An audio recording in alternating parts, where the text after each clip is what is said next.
السلام علیکم ورحمۃ اللہ وبرکاتہ نحمده ونصلی علی رسولہ الکریم اما بعد۔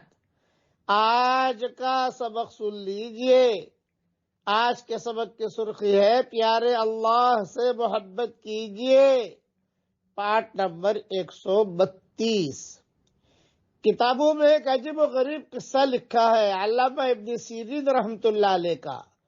علامہ ابن سیرین بہت بڑے عالم گزرے ہیں اور خواب کی تعبیر میں بہت ماہر تھے، اور انس ابن مالک کے خاص دوستوں میں سے تھے۔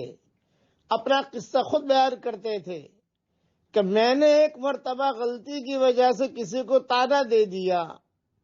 حدیث شریف میں آتا ہے کسی کو طعنہ دو اور وہ چیز اس میں نہ ہو یا اس میں تھی اور اس نے معافی مانگ لی، تو جب تک وہ گناہ میں وہ طعنہ دینے والا مبتلا نہیں ہوگا تب تک موت نہیں آئے گی۔ یہ صحیح روایتوں میں ابن سیرین کہتے تھے کہ میں نے اس کو طعنہ دیا، میں آزمائش میں مبتلا ہو گیا، غریب ہوتا گیا، مالدار تھا، اللہ نے پیسہ لے لیا مجھ سے، یہ ابن سیرین خود کہتے تھے۔ اور پھر جو ہے ایک عورت کا مقروض ہو گیا، وہ عورت نے مجھے جو جیل میں ڈلوا دیا، جیل میں زندگی گزرنے لگی۔ جیلر جو تھا وہ اچھا آدمی تھا، اس نے کہا کہ آپ تو ہمارے استاد ہیں، شرم آتی ہے آپ کو جیل میں رکھتے ہوئے، میں رات کو تم گھر چلے جایا کرو اور دن میں یہاں آ جایا کرو۔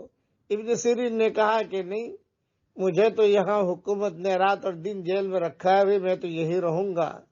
یہاں تک کہ جیل میں ان کی زندگی گزرنے لگی ابن سیرین کی رحمت اللہ علیہ کی۔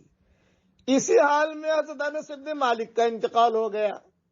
انس بن مالک ہر آدمی جانتا ہے حضور صلی اللہ علیہ وسلم کے خاص خادم تھے، تو جب بادشاہ وقت تھا وہ انس بن مالک کے جنازے میں آیا، لیکن جنازہ تیار نہیں ہو رہا تھا۔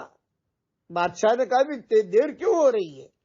فرمایا دیر اس لیے ہو رہی ہے کہ انس بن مالک نے وصیت کی ہے میرا غسل ابن سیرین دے، اور ابن سیرین جیل میں ہے۔ اچھا بھئی میں تو بادشاہ ہوں، حکم دے دیا جیل سے نکالو۔ جب لوگ آئے جیل سے نکالنے کے لیے تو بولے کہ میں نہیں نکلوں گا، ایک عورت کی وجہ سے میں جیل میں آیا ہوں، جب تک وہ عورت مجھے نکالے گی نہیں میں نہیں نکلوں گا۔ بادشاہ نے کہا ڈھونڈو وہ عورت کون ہے؟ وہ عورت ہے، وہ لڑکی ہے، اس کی وجہ سے جیل میں آئے ہیں، اس سے قرضہ لیا ہے، قرضہ دے نہیں سکے۔ بادشاہ نے کہا میں قرضہ چکاتا ہوں اور میں اس عورت کو مناتا ہوں۔ وہ عورت آئی، اس عورت نے جو ہے انہیں جیل سے نکالا، اور جیل سے نکال کر انہوں نے انس بن مالک کو غسل دیا، اور پھر جو ہے جنازے کی نماز ہوئی۔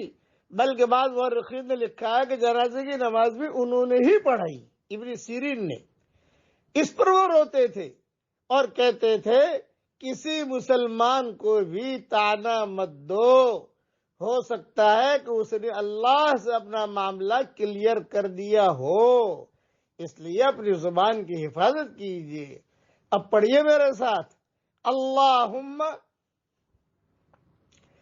انی اعوذ بک من زوال نعمتک وتحول عافیتک وفجاءت نقمتک۔ خلاصہ اس دعا کا یہ حدیث کی دعا ہے، باقی رہنے والی نیکی میں انشاءاللہ آ جائے گا اس کا مضمون۔ یہ کہ اللہ جو نعمت تو نے مجھے دی ہے مجھ سے چھین مت لینا، بس خلاصہ کلام یہ۔ آدمی نعمت کب چھینتا ہے؟ جب آدمی ٹیڑھا میڑھا چلتا ہے۔ اب آدمی سے اللہ تعالیٰ نعمت کب چھینتا ہے؟ جب آدمی ٹیڑھا میڑھا چلتا ہے۔ اس لیے اپنا معاملہ اللہ تعالیٰ سے کلیئر رکھیے۔ اللہ تعالیٰ ہم سب کو عمل کرنے کی توفیق عطا فرمائے، آمین۔ وآخر دعوانا ان الحمدللہ رب